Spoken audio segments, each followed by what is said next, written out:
¿Desde cuándo estás trabajando en el IPEN, Eduardo? Formalmente desde el 31 de diciembre de 1987. Estuve en la sede central, sí, en el laboratorio de generador de neutrones, y fui el primer químico del grupo que fue destacado acá al centro nuclear cuando todavía no había pistas. Pero el reactor ya estaba. El reactor estaba, claro, no estaba operando, pero me mandaron aquí a ver que se termina la construcción de los laboratorios de química. Bueno, sí, fue el primero que vine, tenía que estar viendo que instalen el agua, las campanas, extractoras. Claro, yo creo que cuanto más sabe una persona de este tema, más comprende cuáles son los riesgos reales y cuáles son simplemente temores ficticios. Creo que la falta de conocimiento, digamos, la ignorancia es la madre de todos los miedos. ¿Has tenido alguna vez algún incidente con radiactividad? No personalmente, pero vi algunos incidentes pequeños con algunos colegas que siempre pasan, ¿no? Sobre todo cuando se empezaba recién a trabajar aquí en el centro nuclear y no teníamos experiencia.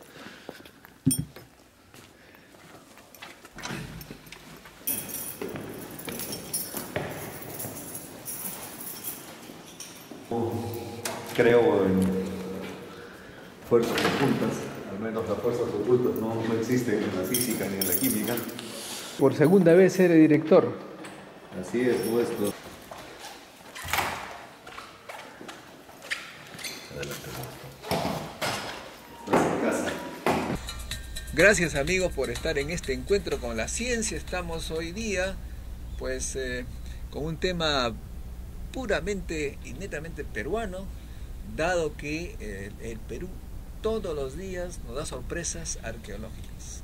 Somos un tesoro arqueológico y los científicos por mucho tiempo habían olvidado ese detalle y se dedicaban pues a cosas medias esotéricas, entre comillas, pero hace ya unos 10 años más o menos surgió un grupo de científicos, físicos, químicos, sobre todo, que se dedican a lo que se llama la arqueometría, o sea, no solamente divagaciones, conversaciones así de pensamiento, de deducciones teóricas, sino medir, hay que medir las cosas. ¿Qué cosa es la arqueometría? Comencemos con presentar a los invitados. Estamos con el doctor Eduardo Montoya, que es máster en química, máster en física, doctor en física. La doctora Susana Petri, que es física, graduada en Brasil. Eduardo estuvo en Bélgica. Y una joven estudiante, Sandra Zambrano, de la Facultad de Física de San Marcos. Empecemos por la definición. ¿Qué cosa es la arqueometría, Eduardo? Yo creo, Modesto, y gracias, primeramente, saludos. Creo que la arqueometría es una palabra que obedece mucho a su etimología. Es la medición de todos los fenómenos o evidencia arqueológica que se puede encontrar, en sentido más general. Y esto empezó, me acuerdo claramente, porque yo fui estudiante de la UNI, en los años ya 70, con el doctor Ernesto López Carranza, que ha sido el maestro y el mentor de Susana. Cuéntanos, Susana, cómo empezó la historia de López Carranza, cuyo nombre ahora ha sido prestado para el laboratorio que tú diriges, el laboratorio de datación. ¿Cómo empezó la historia de López Carranza en este campo? Bueno, sí, efectivamente, el profesor doctor Ernesto López Carranza era el jefe de un grupo de físicos en la UNI que comenzaron trabajando con un equipo de resonancia de spin electrónico en la década de los 70. En realidad para estudiar sustancias de otra naturaleza, pero poco a poco fueron aplicando la técnica para fechamiento de restos arqueológicos e incluso, por ejemplo, de restos fósiles. Después, más o menos por los años 80, una fundación alemana, la Fundación Volkswagen, le dio equipos a la UNI y a la Católica. A la Católica llegó un equipo de datación de carbono 14 que, bueno, luego me enteré que funcionó muy poco y finalmente ya no funcionó más, pero el equipo de termoluminiscencia que llegó a la UNI para hacer datación de cerámica, ese sí estuvo funcionando hasta aún funciona, ¿no? Paralelamente con otro equipo moderno que nosotros hemos adquirido recientemente a través del organismo de energía atómica, ¿no? También se aplicaba huellas de fisión. Entonces, en la época del doctor López Carranza se trabajaba resonancia de spin electrónico, termoluminiscencia y huellas de fisión. Y luego con el tiempo y se incorporó a estas técnicas las técnicas nucleares. Claro, evidentemente, ¿no? O sea, no solamente ya para el tema de datación, sino para todo tipo de caracterización que se hace, ¿no? Ahí está, Eduardo. ¿Qué cosas tiene que ver la energía nuclear? ¿Te parece curioso que que la ciencia nuclear atómica se meta en estos temas para algunos tan fáciles? Porque la arqueología parece humanidades, pero la ciencia nuclear es como, cuéntame. En 1938, en 1936 en realidad, 2 años antes del descubrimiento de la fisión nuclear, se inventó el análisis por activación neutrónica.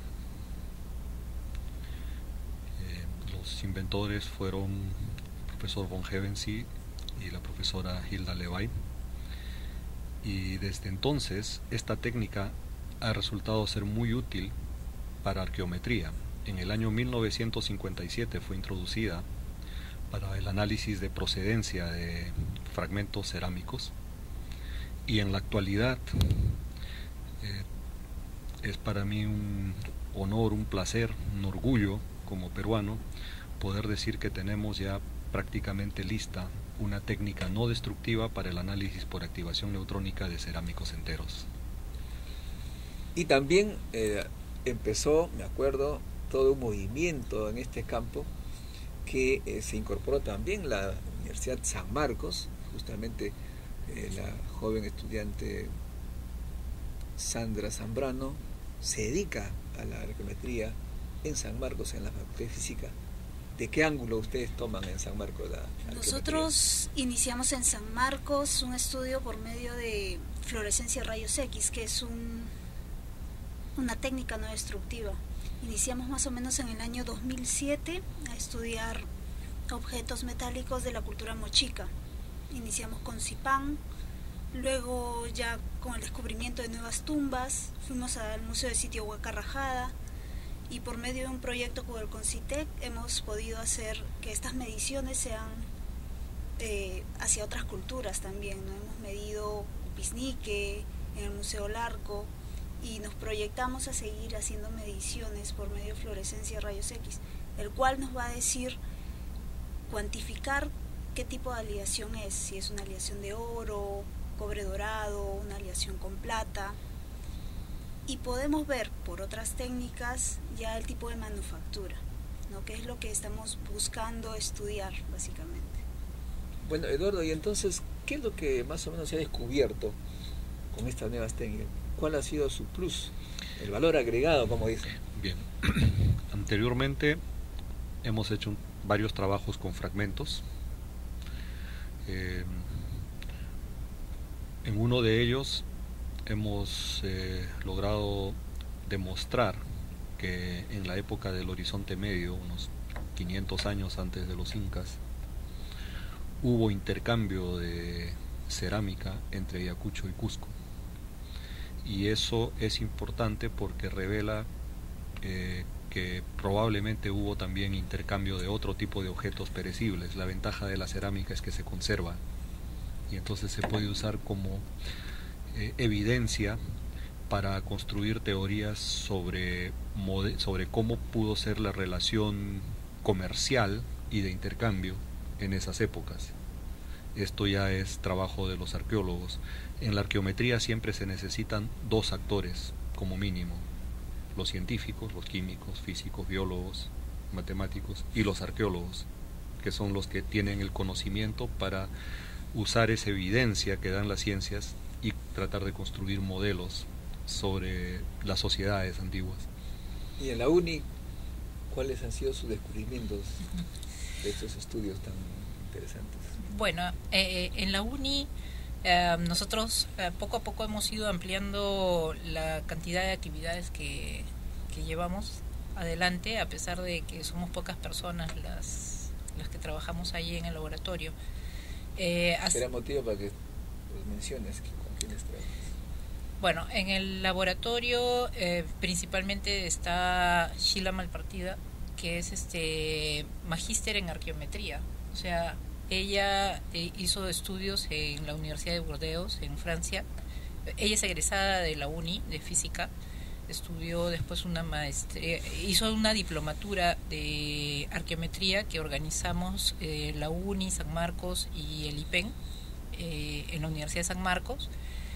Y luego, a partir de esta diplomatura, le gustó más todavía el trabajo y se fue a Francia y estudió en Burdeos, hizo una maestría. Entonces, actualmente ella es una persona importante ahí para desarrollar los trabajos en el laboratorio. Después hay estudiantes que están un tiempo o hacen algunos trabajos y terminan sus estudios y van a hacer otras cosas, ¿no? ¿Y entonces qué cosa ha descubierto la UNI en sus investigaciones?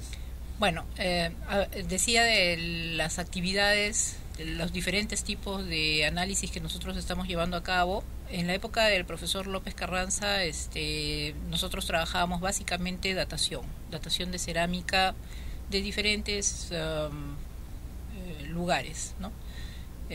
Sitios arqueológicos distintos. Actualmente todavía hacemos esa actividad con un equipo mucho más moderno, ¿no? Que es un equipo de manufactura danesa, que fue donado por el organismo de energía atómica dentro de un proyecto, ¿no? Que precisamente Eduardo fue el gestor del proyecto.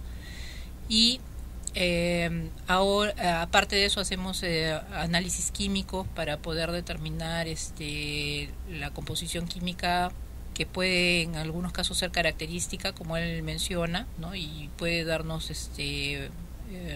ideas claras de cuál es el origen de ciertos materiales. Y en la última temporada nosotros estamos trabajando analizando o caracterizando mecánicamente los adobes y los morteros de asiento de las construcciones, ¿no? Porque el problema que ocurre, por ejemplo, en el caso de una construcción es que está dentro de, digamos, enterrada y se encuentra en en equilibrio con el sistema, ¿no? Hasta que es desenterrada. Entonces, cuando los arqueólogos comienzan su trabajo y exponen a la intemperie la pirámide o la construcción, comienza a deteriorarse rápidamente. Entonces, el trabajo que ahorita estamos nosotros llevando a cabo es qué qué acciones se pueden aplicar para evitar este deterioro que conduce pues a que los enlucidos se desprendan, se caigan, los diseños también se pierdan, y evidentemente no es cualquier tipo de material el que se puede aplicar, ¿no? O sea, hay que aplicar materiales que no dañen el monumento, ¿no? Bueno, los primeros días de enero y los primeros días de agosto. Inscripción gratuita a través de www.encuentrocientificointernacional.org.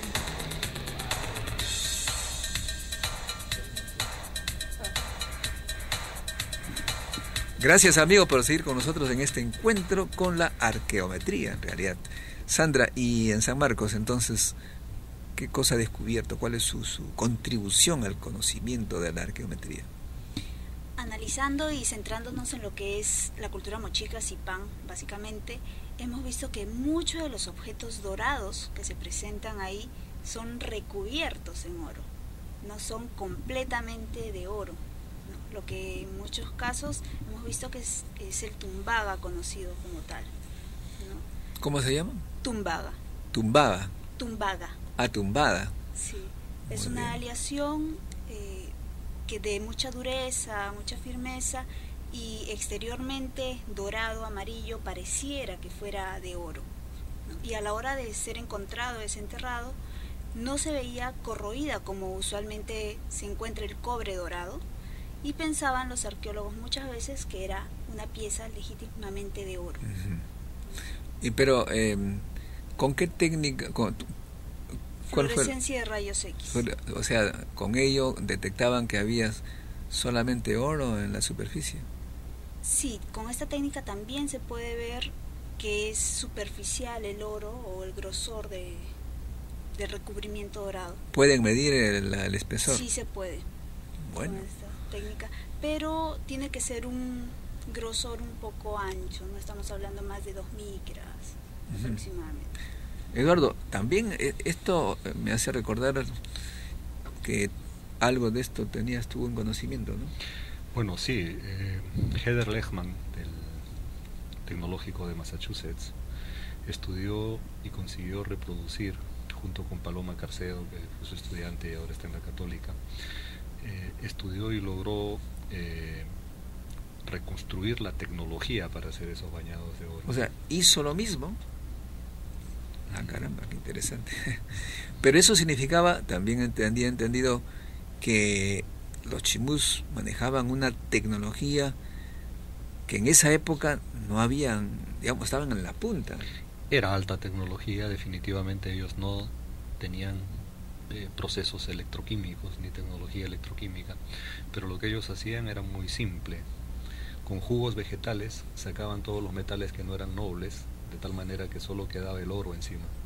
Pero ese oro queda deleznable, es decir, si uno le pasa el dedo se sale. Entonces, en ese momento, después de lavar bien, lo metían otra vez a alta, lo ponían otra vez a alta temperatura para que ese oro se sinterice a nivel de superficie en forma lateral, pero también con el material del sustrato. O sea, eso podría tener el nombre de lixiviación biológica vegetal. Lixiviación vegetal selectiva probablemente, porque lo único que se va son los elementos no nobles, cobre, zinc, y cosas. ¿Eso de qué fecha estamos hablando? Bueno, la metalurgia mochica fue muy importante hacia el año 700 después de Cristo, pero probablemente antes. No tengo las fechas, no tengo fechas más exactas. Los arqueólogos saben eso. La cultura mochica se desarrolló pues del 0 al 700 aproximadamente, sí, donde lo mejor de su metalurgia era ya en el Moche Medio, a partir del 300, ¿no? ¿Y la chimú? La chimú es anterior a ella. Bueno, Susana, y López Carranza tenía muchas relaciones académicas con Francia. Sí. Y tengo entendido que los franceses tienen cierta atracción por nuestro país. Hace un año me enteré que había una chica que estudiaba, que se interesaba en saber qué materiales usaban, no sé si los chimús o los mochicas, para las pinturas que uno tiene, que uno puede ver allá en estos sitios arqueológicos. Bueno, sí, efectivamente los estudiosos franceses siempre están interesados en conocer, ¿no? Los materiales, las técnicas. En la época en la que el doctor López Carranza trabajaba, inclusive hubo una gran cantidad de cooperantes franceses que vinieron a trabajar con él en el tema de resonancia, de spin electrónico, en termoluminiscencia, huellas de fisión, etcétera. Y precisamente hay una agrupación que es la Puya de Raimondi, ¿no? Que es una asociación de ex cooperantes franceses que están en Francia actualmente y que han sido pues muy activos o han estado muy activos en los últimos años, porque ellos han sido el motor de estos encuentros que se han dado ya 3 veces, que son Spectra, que son conferencias y escuelas sobre diferentes temáticas, y dentro de esa temática se ha incluido arqueometría, ¿no? Igualmente, en el caso, por ejemplo, que menciona Eduardo, de Paloma Carcedo y la gente que trabaja en temas de metalurgia, felizmente tenemos pues amistad con una especialista de nivel pues increíble, ¿no? Que es María Filomena Guerra, que es la jefa del laboratorio de investigación en el Museo del Louvre. Y entonces así diferentes personas de muy buen nivel se van acercando, ¿no? a trabajar en conjunto con los especialistas peruanos, porque tampoco se puede pues menospreciar, digamos, el trabajo de los peruanos, que es muy intenso y muy interesante. Y el IFEA, que es el Instituto Francés de Estudios Andinos, evidentemente también tiene un rol, cumple una función importante en esto, ¿no? Y San Marcos también tiene sus conexiones extranjeras. Claro, nosotros estamos ahora trabajando en un proyecto de cooperación binacional con Italia, con el CNR de Italia. Estamos en nuestro segundo proyecto. El primer proyecto ya duró 3 años y dio los frutos, que es justamente todo este estudio de metalurgia mochica. Ahora tenemos renovación en 3 años, y en este equipo ya se están sumando doctores, gente importante de Brasil, de la Universidad de Sao Paulo, la USP, y la Universidad Estadual de Río de Janeiro también. ¿Y tú vas a de repente ir a estudiar allá, a hacer tu doctorado? Espero hacer mi maestría en Sao Paulo, pero por el momento me voy a una escuela justamente de arqueometría que se va a dar en noviembre en la ciudad de Río de Janeiro, ¿no? A la cual he sido invitada. Dicen que es la ciudad donde es muy difícil estudiar. Dicen. Hay mucha diversión. Pero todo es posible. Eduardo, por supuesto, el IPEN tiene relaciones internacionales a través del Organismo Internacional de Energía Atómica. ¿Cuáles han sido las conexiones internacionales que ha sabido tejer el IPEN? Nosotros hemos realizado trabajos con la Smithsonian Institution de Estados Unidos, y más recientemente, mucho más recientemente, estamos trabajando con el equipo de arqueólogos canadienses y peruanos que está dirigido por Justin Jennings. Y lo bueno de esta última cooperación es que ellos ponen los costos de los análisis por activación neutrónica, es decir, pagan el análisis de las muestras en buena cuenta, y todavía publicamos juntos. Así que es, creo, la combinación perfecta, son los clientes perfectos. ¿Y cuál es tu equipo? Ahora tú eres director de investigaciones del IPEN por segunda vez. ¿Y cuál es tu equipo peruano del IPEN allí que trabajan en el tema? Creo que la arqueometría siempre ha sido un área fuerte en el IPEN, al menos en la dirección de investigación y desarrollo. Está la gente de análisis por activación neutrónica, Patricia Bedregal, que está próxima a doctorarse con este método de análisis de cerámicos enteros por activación neutrónica. Pablo Mendoza, Marco Villús son el equipo de química. Está Paula Olivera también, que es de la división de materiales y usa las técnicas de fluorescencia de rayos X y de difracción de rayos X.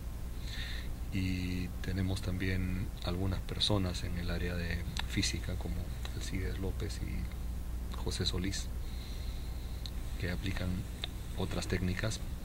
Y el reto para el IPEN es seguir progresando en esta área, que ha sido siempre una de sus fortalezas, y por supuesto siempre tratamos de estar en contacto con la UNI, con San Marcos, con la Católica y con el Ministerio de Cultura, para hacer trabajos interinstitucionales e interdisciplinarios. Aparte de la UNI, San Marcos y el IPEN, imagino pues que hay muchos arqueómetros, tal vez sin materiales, sin equipos en el Perú. ¿Podrías, Eduardo, decirme dónde están los potenciales arqueómetros del Perú? ¿En qué universidades? Bien, yo creo que Esto es muy importante porque, como tú personales, sabes, hay estos fondos del canon minero que están asignados a provincias, a muchas provincias, y tienen millones de soles, y creo que tendríamos que hacer proyectos con ellos para que se utilice ese canon para beneficio de la arqueometría. bueno, no sé si arqueómetros, no sé si Perú tiene arqueómetros en número suficiente y en las diversas universidades, pero con toda seguridad tiene muy buenos arqueólogos en todas ellas, y creo que es el momento en que las universidades que sí tienen arqueómetros, creo que en Lima, la UNI, San Marcos, la Católica tienen, el IPEN tiene, hagan contacto con los especialistas de arqueología. Palabras de saludo últimas de este programa. Bueno, quería simplemente agradecer la oportunidad de dirigirnos al público. También quería resaltar las palabras que Eduardo dio al comienzo, ¿no? En el sentido de que este es un trabajo que no es de un grupo solo de personas, de una especialidad. O sea, en este tipo de trabajo participa el científico y su contraparte de arqueología. Muy bien, Sandra. Bueno, agradecer la invitación y la oportunidad de dar a conocer más esta rama de la ciencia que es la arqueometría, y que es muy importante preservar nuestro patrimonio cultural. Muy bien, yo tengo un mensaje para los amigos de Trujillo, la Universidad Nacional de Trujillo. Creo que es una excelente oportunidad para que se haga un proyecto para el estudio de los chimús, mochicas, ya que están concentrados ahí estos restos culturales, y de modo que hagamos un proyecto para utilizar el canon minero y elevar el nivel científico y tecnológico de la libertad. Amigos, fue todo y hasta la próxima semana con otro encuentro con la ciencia.